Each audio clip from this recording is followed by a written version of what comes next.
নমস্কার বন্ধুরা, আপনাদের স্বাগত আপনাদের channel exam ready in time. আমি এখানে আপনাদের এম লক্ষ্মীকান্ত যে ইন্ডিয়ান পলিটিটা রয়েছে তা সম্পূর্ণ বাংলাতে বুঝিয়ে ডিটেলসে আলোচনা করছিলাম এবং চ্যাপ্টার ওয়াইজ যে জায়গাগুলো পড়ার প্রয়োজন সেইগুলোকে সম্বন্ধে আপনাদের বলছিলাম। তা যদি আপনাদের কাছে বইটা থাকে তাহলে অবশ্যই বইটাকে খুলে নিন, আর যদি না থাকে তাহলে কিন্তু মনে করে কিনে নেবেন, কারণ বইটি খুবই প্রয়োজন যে কোনো গভর্নমেন্ট সার্ভিস পরীক্ষার জন্য। আর এখান থেকে আমি কোনো পার্টিকুলার পরীক্ষার জন্য বলছি না, তবে বিসিএস বা ইউপিএসসি লেভেলে যদি আপনারা পরীক্ষা দেন তাহলে অবশ্যই আপনাদের সম্পূর্ণরূপে 100% মেকআপ হয়ে যাবে এখান থেকে। আজকে হবে আপনাদের third chapter সেলিয়েন্ট features of the constitution. এখানে আমাদের কনস্টিটিউশনটা কি কি রয়েছে, তার মধ্যে আমাদের কনস্টিটিউশনটা কিভাবে গঠন হলো সেই সম্পর্কে পুরো ডিটেলসটা দেওয়া হবে। আচ্ছা, এটা আমাদের কনস্টিটিউশনটা সম্বন্ধে যদি করা হয়, তা আমাদের কনস্টিটিউশন তৈরি করা হয়েছিল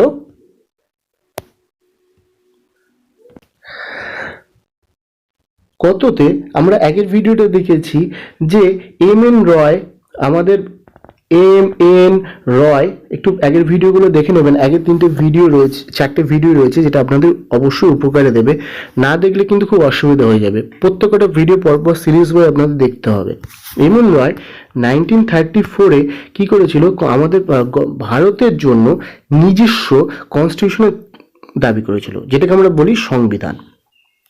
এবং আমরা ওখানে দেখেছি যে 1947-এ আমাদের একটা কনস্টিটিউশন অ্যাসেম্বলি গঠন করা হয়, যেটা কনস্টিটিউশন গঠন করার জন্য।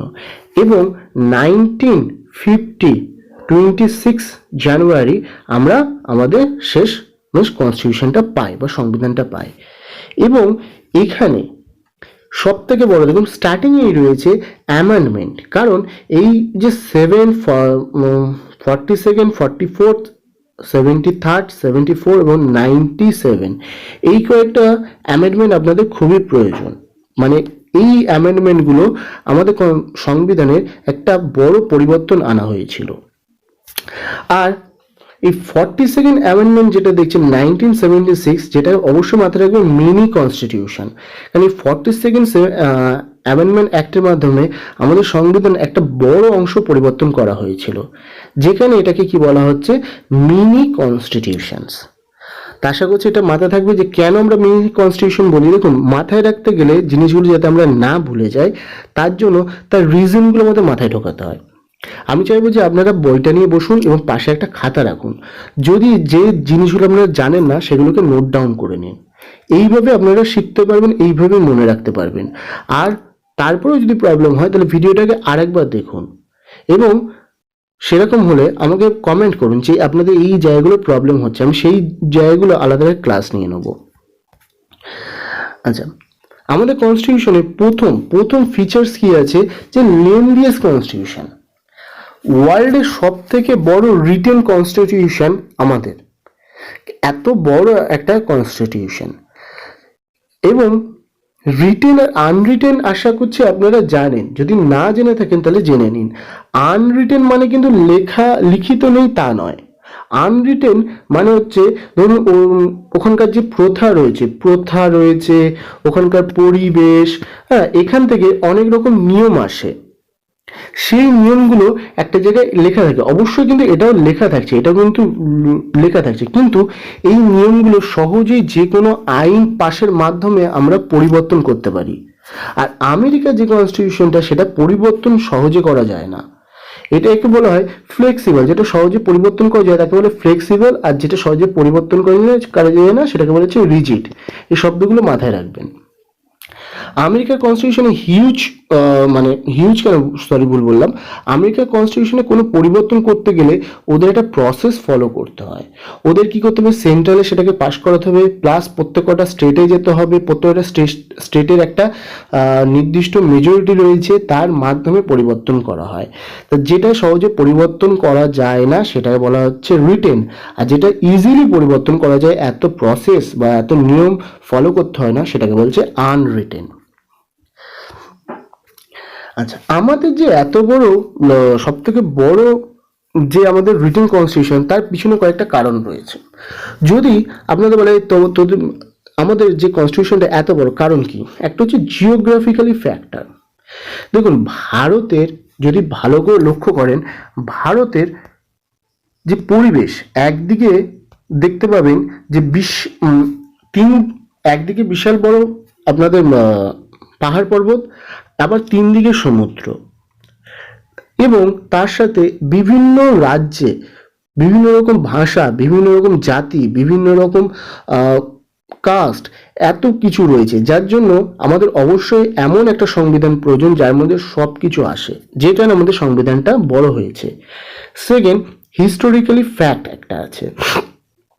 আমাদের গভর্নমেন্ট অফ ইন্ডিয়ান অ্যাক্ট 1935 যেটা নেওয়া হয়েছিল, মোটামুটি আমাদের এখান থেকে 60-70% আমাদের যে কনস্টিটিউশন, তার এখান থেকে নেওয়া হয়েছে।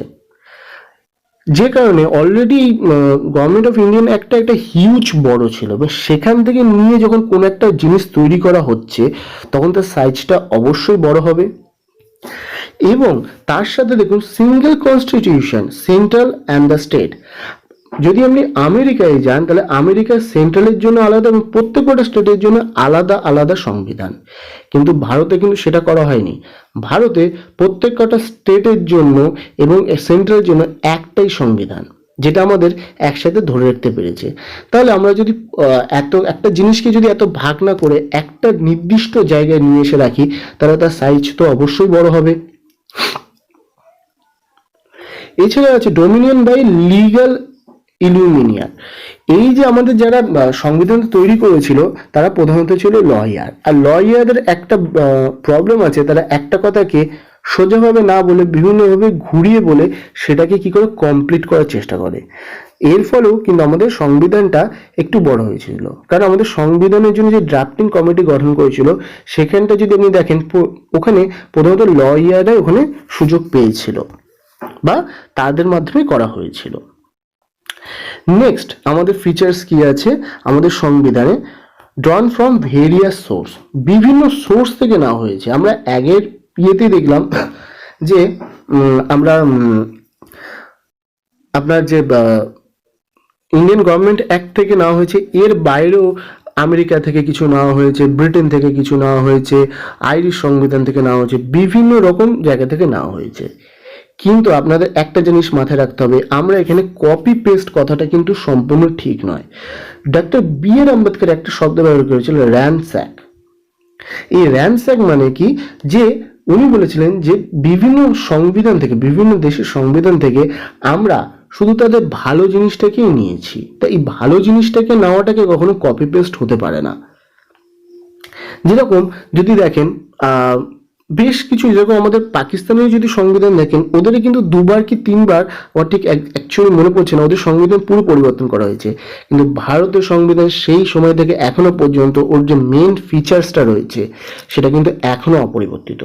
অবশ্যই বেশ কিছু জায়গায় পরিবর্তন করা হয়েছে, কিন্তু তা সত্ত্বেও আমাদের যে সংবিধান এখনো পর্যন্ত অপরিবর্তিতই রয়েছে বেশিরভাগ জায়গাটায়।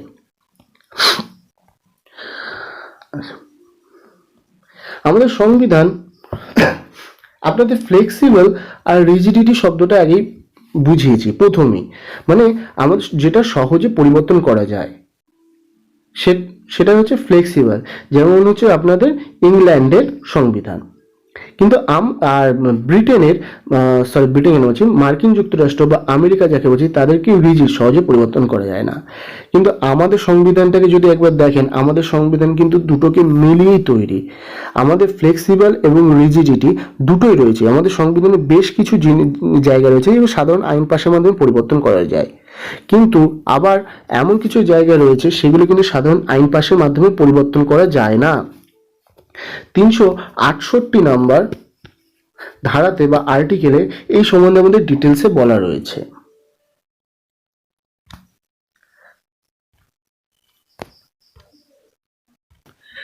তারপরের ফিচার্স কি না, federal system with unitary bias. আমাদের যে সিস্টেমটা রয়েছে, আমাদের কনস্টিটিউশনটা যেটা রয়েছে, সেখানে কিন্তু কোথাও এই ফেডারেল শব্দটাকে কিন্তু ব্যবহার করা হয়নি, ওখানে কোথাও ব্যবহার করা হয়নি। কিন্তু আমাদের ওখানে বলা হয়েছে union of state, union of state বলা হয়েছে। তা আমাদের ইউনিয়ন অফ স্টেট মানেই হচ্ছে একটা ফেডারেল সিস্টেম। এটাকে আমরা কোয়াসি ফেডারেল ফেডারেশন বলতে পারি, কোয়াসি ফেডারেশন বলতে পারি, যেটা রায়ার ইউজ করেছিল ভারতের জন্য। অ্যাকচুয়ালি আমাদের সিস্টেমটা কি, আমাদের হচ্ছে federal system with unitary bias. আমাদের ফেডারেল সিস্টেমটা দেখা যায় ঠিকই, কিন্তু আমরা অ্যাকচুয়ালি ইউনিটারি মানে ইউনিটারি বায়াসের দিকে আমরা এগিয়ে আছি। এবার ফেডারেল সিস্টেম হতে গেলে বেশ কিছু জিনিস প্রয়োজন হয়। মানে ফেডারেল সিস্টেম কাকে বলে, এগুলো আপনার সোজাসুজি মুখস্থ করে নিন, কারণ এগুলো খুবই জানার প্রয়োজন। যেরকম ফেডারেল সিস্টেমের জন্য কি কি রয়েছে দেখুন, দুটো গভর্নমেন্ট থাকতে হবে, ডিভিশন অফ পাওয়ার। একটা ডিভিশন অফ পাওয়ার মানে আমাদের লোকাল থেকে উপরে, পঞ্চায়েতি রাজ থেকে আপনাদের স্টেট, স্টেট থেকে সেন্টার, এই যে পাওয়ারটা ডিভিশন হয়েছে। একটা রিটেন কনস্টিটিউশন লাগবে আমাদের, অবশ্যই রয়েছে। এই প্রত্যেকটা রয়েছে আমাদের। টু গভর্নমেন্ট সিস্টেমও রয়েছে। টু গভর্নমেন্ট সিস্টেম মানে যেটা হচ্ছে আমাদের সেন্ট্রালে রয়েছে একটা রাজ্যসভা, লোকসভা। এছাড়া কিছু সুপ্রিমেসি অফ কনস্টিটিউশন, কনস্টিটিউশনের সুপ্রিমেসি থাকবে। ওই যে যখন ইচ্ছা পরিবর্তন করে দিলাম, যা ইচ্ছা করে দিলাম, সেটা করলে হবে না, কিন্তু আমাদের সংবিধান অনুযায়ী পরিচালিত হতে হবে।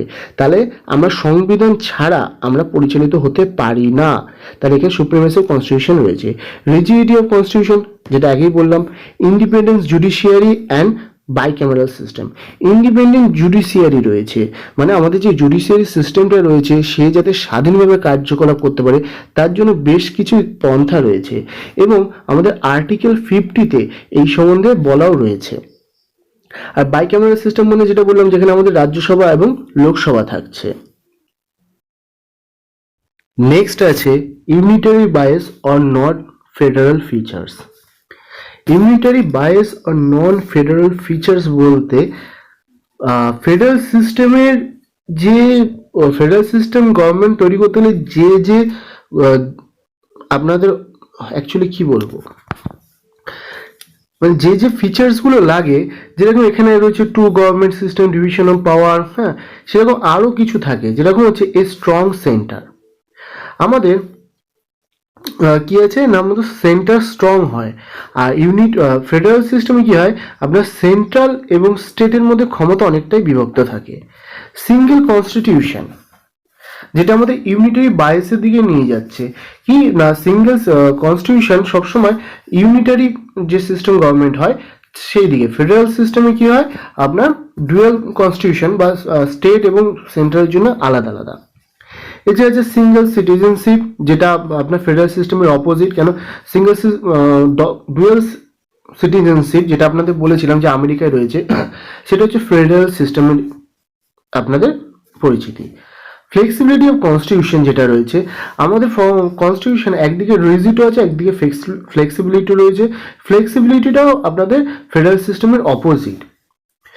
Integrated judiciary, appointment of state governor by the center, all service, all Indian service, যেটা আপনার স্টেট পাবলিক সার্ভিস কমিশন, অথবা যেটা আপনাদের ইউপিএসসি যেটাকে বলা হয়।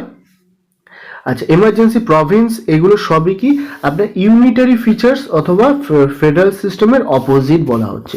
তো এইগুলো আপনাদের একটু মুখস্থ করে নিতে হবে বা আপনাদের মাথায় ঢুকিয়ে নিতে হবে।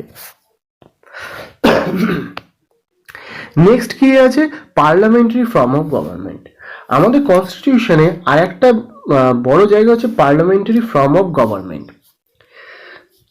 দেখুন, পার্লামেন্টারি ফর্ম হতে গেলে কি হয়, presence of nominal or and real executive.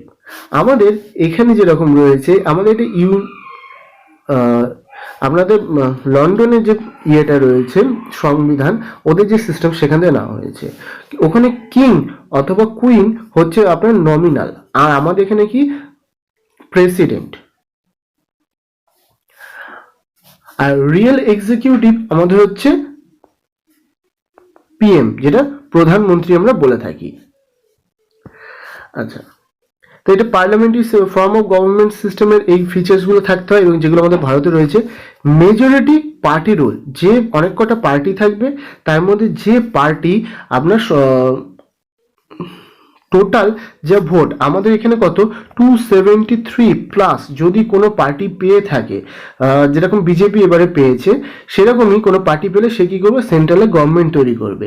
অথবা বেশ কয়েকটা পার্টি মিলে আপনার এই সিটটা, টোটাল সিটের মধ্যে এই সিটটা লোকসভার ভোটে আপনাকে জিততে হবে, তাহলে আপনি সরকার গঠন করতে পারবেন। Collective personality of the executive to the legislature, এটা আর্টিকেল 75 এর মধ্যে রয়েছে। Next, membership of the minister in this legislative, এখানে আমাদের লেজিসলেটিভ যে ইয়েটা রয়েছে, সেখানে আমাদের মেম্বারশিপ নেওয়ার একটা, মিনিস্টারদের মেম্বারশিপ নেওয়ার একটা ব্যাপার থাকে। যেরকম আমাদের লোকসভায় কি করা হয়, যেরকম আমরা ভোট দিয়ে তাদেরকে মেম্বারশিপ দিচ্ছি, আর রাজ্যসভায় ওরা একটা প্রসেসের মাধ্যমে ওরা নমিনেট হচ্ছে। এছাড়াও dissolute of the lower house, Lok Sabha এটা প্রত্যেক 5 বছর অন্তর এটা কি হয়, আবার নতুন করে গঠন হয়, কিন্তু রাজ্যসভা আমাদের কিন্তু সেটা ভাঙা যায় না। এবং leadership of the prime minister of chief minister, আমাদের সেন্ট্রালে কে থাকবে, প্রাইম মিনিস্টার বা প্রধানমন্ত্রী, এবং স্টেটে থাকবে চিফ মিনিস্টার অথবা যেটা মুখ্যমন্ত্রী বলে থাকি, মানে তারা আমাদের শাসন করবে বা তারা লিডারশিপ করবে। নেক্সট ফিচার কি, Indian parliamentary different from British, আমাদের এখানে যে পার্লামেন্টারি সিস্টেমটা রয়েছে, সেখানে ব্রিটেনের পার্লামেন্টে থেকে বেশ কিছু পরিবর্তন রয়েছে। এটা যে পরিবর্তনটা আগেই বললাম, যে parliament, Indian parliament is not a sovereign body. আর next, the Indian state has an elected republic while the British state has heredity head, আমাদের কি হয়, যে আমাদের প্রেসিডেন্ট আমরা কি করি, ইলেক্টেড করি, আর ওদের যে রাজা বা রানী রয়েছে তারা হেরিটেড বা জন্মসূত্রে এটা পেয়ে এসেছে। এবং ব্রিটেনে কি আছে, ওয়েস্টমিনিস্টার মডেল যেটা রয়েছে, সেটা ব্রিটেনে কি রয়েছে না, ওয়েস্টমিনিস্টার মডেল, ওয়েস্টমিনিস্টার মডেল অনুযায়ী ওদের যে পার্লামেন্টটা বা ওদের যে সংবিধান অনুযায়ী ওরা চলে। এছাড়াও এখানে যে রয়েছে Indian parliament is not a sovereign body, কেন বলা হচ্ছে দেখুন, এটা আবার শব্দটা মাথায় ঢুকিয়ে নিন। ওখানকার যে পার্লামেন্ট যে আইন প্রণয়ন বা যাই করুন না কেন, সেটা ওখানকার যে সুপ্রিম কোর্ট রয়েছে বা ওখানকার যে হাইয়েস্ট কোর্টটা রয়েছে, তারা কি করবে, কোনো প্রকার তার এগেনস্টে আপনার কোনো রিভিউ করতে পারবে না। কিন্তু ভারতে যে সুপ্রিম কোর্ট রয়েছে তাকে কিন্তু এই ক্ষমতা দেওয়া রয়েছে। তাহলে Indian parliament is not a sovereign body, মানে ইন্ডিয়ান পার্লামেন্ট যদি কোনো আইন প্রণয়ন করে এবং তার যথার্থতা যদি না থেকে থাকে, তাহলে অবশ্যই তার এগেনস্টে আমাদের যে সুপ্রিম কোর্ট রয়েছে সে রিভিউ করতে পারে। আর আমাদের ভারতে কি আছে, আমাদের ভারতে অ্যাকচুয়ালি প্রাইম মিনিস্টার ডেমোক্রেসি ভারতে রয়েছে। কি আছে, প্রাইম মিনিস্টার ডেমোক্রেসি ভারতের সংবিধানের বা ভারতের যে রাজনৈতিক অবস্থা তার একটা বড় একটা কি বলবো ফিচার্স।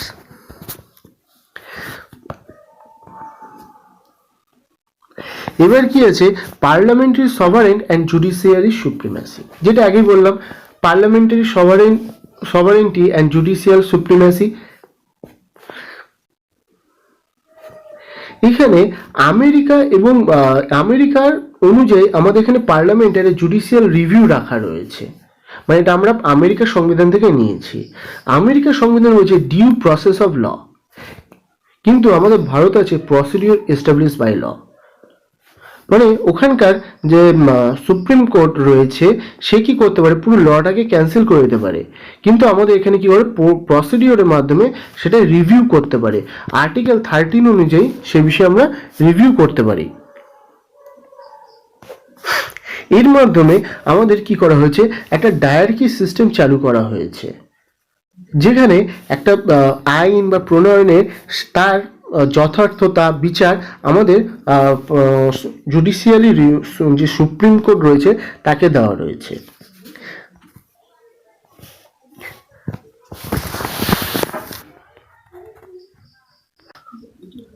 আমাদের যে জুডিশিয়াল সিস্টেমটা রয়েছে এটা একটা অ্যাপেক্স থেকে, মানে একেবারে আমরা যেটা বলি, এটা যদি একটা ত্রিভুজ ধরি, একদম অ্যাপেক্সে আছে সুপ্রিম কোর্ট, তারপরে আছে হাইকোর্ট, একদম শেষে আছে লোকাল কোর্ট। এইভাবে আমাদের জুডিশিয়ারি সিস্টেমটা তৈরি করা হয়েছে এবং এটা ইন্ট্রিগেটেড রেখেছে, যাতে যে আমাদের অন্যান্য যে ভাগটা রয়েছে,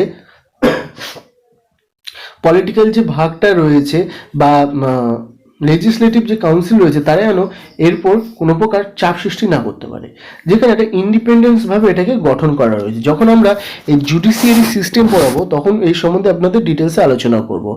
এখন যদি এই বিষয়ে আলোচনা করতে যাই তাহলে হিউজ হয়ে যাবে এই একটা ভিডিওর মধ্যেই, তাই আমরা শুধু পয়েন্ট বাই পয়েন্ট আমরা এর সম্বন্ধে আলোচনা করে যাচ্ছি। এখানে আর কি আছে, কিছু ল আছে যেটা ডাইরেক্ট, আমি যাকে বলছি ডাইরেক্ট, সেটা নর্মাল ল পাসের মাধ্যমে করা যায়। আর কিছু আছে প্রোটেকশন অফ জুডিশিয়ারি, মানে জুডিশিয়ারিটাকে প্রোটেকশন করার জন্য কিছু আমাদের ল রয়েছে, যার মাধ্যমে একটা সুন্দরভাবে ইন্ট্রিগেট মানে এই যে একেবারে নিচ থেকে উপর পর্যন্ত যেভাবে সাজানো রয়েছে, এবং ইন্ডিপেন্ডেন্স মানে এরা তারা স্বাধীনভাবে নিজেদের কার্যকলাপটা সম্পাদন করতে পারে, তার জন্য যে রুলসগুলো রয়েছে সেটাকে এখানে বলা হচ্ছে। নেক্সট আছে আমাদের কি, ফান্ডামেন্টাল রাইটস। ফান্ডামেন্টাল রাইটস আমাদের পার্ট 3 তে রয়েছে। আমাদের 11খানা ফান্ডামেন্টাল রাইটস রয়েছে আর্টিকেল 12 থেকে 35-এর মধ্যে। টোটাল 11খানা নয়, 6খানা হবে, এটা ভুল করে 11 লিখে দেওয়া হয়েছে। টোটাল 6খানা আমাদের ফান্ডামেন্টাল রাইটস রয়েছে, যেটা 12 থেকে 35 নম্বর আর্টিকেলের মধ্যে রয়েছে এবং পার্ট 3-তে। এখানে আমাদেরকে, আমরা ভারতীয় নাগরিক হিসাবে আমাদের বেশ কিছু সুযোগ সুবিধা এবং তার সাথে আমাদের জীবন, আমাদের সম্পত্তি, বিভিন্ন বিষয়, আমাদের মতামত প্রকাশের যে স্বাধীনতাগুলো রয়েছে সেগুলো এখানে দেওয়া রয়েছে। এখানে আপনাদের বইতে দেখবেন এগুলো সম্বন্ধে বলা রয়েছে, এগুলো আমি আর তুলিনি, ওগুলো আপনারা একটু পড়ে নেবেন। দেখবেন আপনাদের 14 নম্বর আর্টিকেলে বা ধারাতে কি রয়েছে, 15 নম্বর আর্টিকেলে ধারাতে কি রয়েছে, ওগুলো একটু দেখে নেবেন। এবার directive principle of state policy. আমাদের যে মানে অ্যাকচুয়ালি সরকার চালানোর জন্য যারা বসবে তাদেরকে সরকার পরিচালনা করতে গেলে তাদেরকে কিছু নির্দিষ্ট নিয়ম আমাদের সংবিধান বলে দিয়েছে। সেটা directive principle state policy article 4-এর মধ্যে, পার্ট 4-এর মধ্যে। এটা আর্টিকেল আপনার ওই 36 থেকে 50 পর্যন্ত, যেখানে বেশ কিছু নিয়ম নীতি বলা রয়েছে যেই অনুযায়ী আমাদের সরকারকে পরিচালনা করতে এবং একটা ওয়েলফেয়ার স্টেট গঠন করার জন্য যা যা লাগে সেই সম্বন্ধে একটা নির্দেশিকা দেওয়া রয়েছে।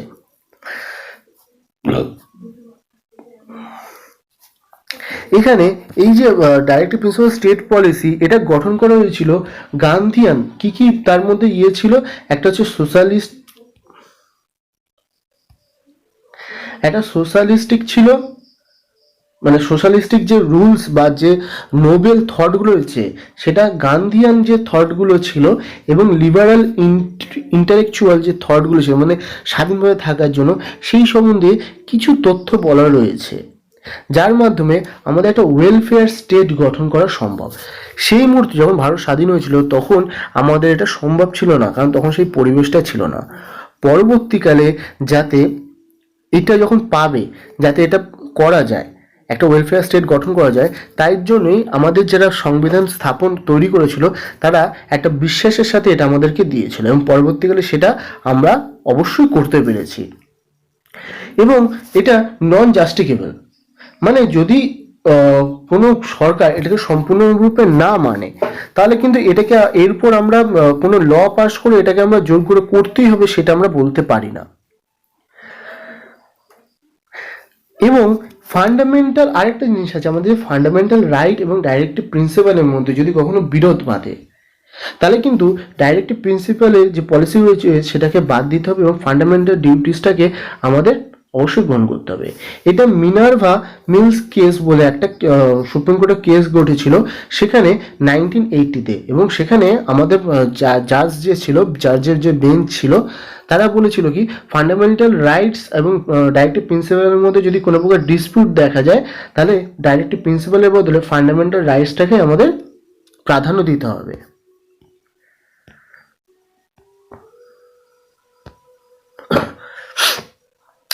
এবার আছে কি ফান্ডামেন্টাল ডিউটিস। ফান্ডামেন্টাল ডিউটিসটা আমাদের যখন সংবিধান গঠন করা হয়েছিল তখন কিন্তু আমাদের ফান্ডামেন্টাল ডিউটিসটা ছিল না। পরবর্তীকালে মানে আমাদের যেটা ওয়েলফেয়ার স্টেট গঠন করতে গেলে যেরকম কিছু জিনিস আগে থেকেই দেওয়া ছিল কিন্তু সেটাকে প্রয়োগ করা হয়নি, পরবর্তীতে সেটা প্রয়োগ করা হয়েছিল, সেরকমভাবে এটা আমাদের সংবিধানে কিন্তু দেওয়া ছিল না। পরবর্তীকালে আমাদের পার্ট 4A আর্টিকেল 15A-তে এটা যুক্ত করা হয়। এটা কত নম্বর অ্যামেন্ডমেন্ট ছিল ভারত সংবিধান সংশোধন? অ্যামেন্ডমেন্ট মানে কিন্তু সংবিধান সংশোধন, 42তম সংবিধান সংশোধনের মাধ্যমে। কত সালে? 1976। এবং শরণ সিং কমিটির রেকমেন্ডেশন এটা করা হয়েছিল। আর এটা ইন্দিরা গান্ধীর সময় এটা কিন্তু হয়েছিল। এই সময় আমাদের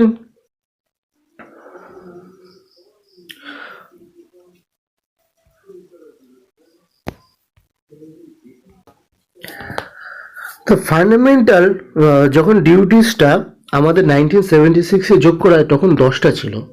পরবর্তীকালে 86 অ্যামেন্ডমেন্ট 2002-তে আরেকটা নতুন ফান্ডামেন্টাল ডিউটিস অ্যাড করা হয়েছিল। টোটাল আমাদের এখন কটা? 11টা ফান্ডামেন্টাল ডিউটিস। এটাও কিন্তু নন জাস্টিকেবল, মানে এটা যদি সম্পূর্ণরূপে না মানা হয় তাহলে কিন্তু আদালত মাফিক বা কোনো আইন পাশের মাধ্যমে এটা করতেই হবে, এনফোর্স করতেই হবে, সেটা কিন্তু করা যাবে না। আচ্ছা, আজকে আমি ভিডিওটা এই পর্যন্ত রাখছি। পরের দিনে সেকুলার স্টেট যে ফিচার্সটা রয়েছে সেখান থেকে আমি করাবো।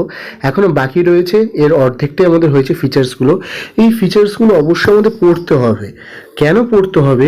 কারণ আমাদের যে সমস্ত পরীক্ষাগুলো হয়, যদি আপনি কোনো বড় পরীক্ষার জন্য প্রিপারেশন নেয়, তাহলে কিন্তু ওখানে আপনার মুখস্থবিদ্যা থেকে আপনি জিনিসটার ব্যাপারে কতটা জানেন সেটাকে মেন দেখা হয়। তা আপনাদের যদি সেই বিষয়ে সম্পূর্ণ নলেজ না থাকে তাহলে আপনারা কোনো দিনই ওই পরীক্ষাগুলোতে ক্র্যাক করতে পারবেন না। তো শুধু ওখান থেকে মুখস্থ করলে হবে না, সেগুলো প্রত্যেকটা পয়েন্ট আর প্রত্যেকটা শব্দের মানেও কিন্তু আপনাদের জানা উচিত। প্রত্যেকটা শব্দ না হলেও যেগুলো ইম্পর্টেন্ট শব্দ সেগুলো আপনাদের জানা উচিত। তা আমি এখানে সেটাই চেষ্টা করছি যাতে আপনাদের এটা বুঝতে অসুবিধা না হয়, এবং এর সাথে কিছু লিঙ্ক আপ করাচ্ছি। আপনাদের যদি এই বইটা যখন সম্পূর্ণ কমপ্লিট হয়ে যাবে তখন আমি চেষ্টা করব আপনাদের এই লিঙ্ক আপটা তৈরি করতে, যাতে আপনারা বুঝতে পারেন যে কার সাথে কে যুক্ত। এমন কিছু কোশ্চেন থাকে যেগুলো আমরা ঠিক বুঝতে পারি না, কারণ আমরা না বুঝেই মুখস্থ করে যাই। আর আপনারা যদি BCS, WBCS, UPSC বা IS লেভেলের জন্য যদি খেটে থাকেন তাহলে কিন্তু আপনাদের এটাতে খুবই অসুবিধার মধ্যে পড়তে হবে। আপনাদের সমস্ত জানতে হবে এটা কেউ বলেনি, কিন্তু আপনাদের এই বিষয়গুলোকে আপনাদের ধরতে হবে। কারণ আপনি যখন একটা ওই লেভেলে, একটা অফিসিয়াল লেভেলে গিয়ে বসছেন, তখন যদি আপনি ওই বিষয়গুলো নাই জেনে থাকেন তাহলে আপনি ওখানে পরিচালনা করবেন কি করে? আপনার সেই ক্ষমতাটাও থাকবে না। তা বন্ধুরা, আজকে আমি ভিডিও এই পর্যন্তই রাখছি। পরের দিন আমি এরপর থেকে দেখাবো, এই চ্যাপ্টারটারই সেকেন্ড পার্ট দেখাবো। আর আমার ভিডিওটা যদি ভালো লেগে থাকে, আপনাদের যদি উপকারে এসে থাকে, তাহলে অবশ্যই ভিডিওটা লাইক করবেন এবং বন্ধুরা যাতে এই সুবিধাটা পায় তাদের মধ্যে শেয়ার করবেন। এবং চ্যানেলে নতুন এসে থাকলে অবশ্যই সাবস্ক্রাইব করে নিন এবং বেল আইকনটা চেপে দিন। অসংখ্য ধন্যবাদ বন্ধুটা ভিডিওটা পুরো দেখার জন্য।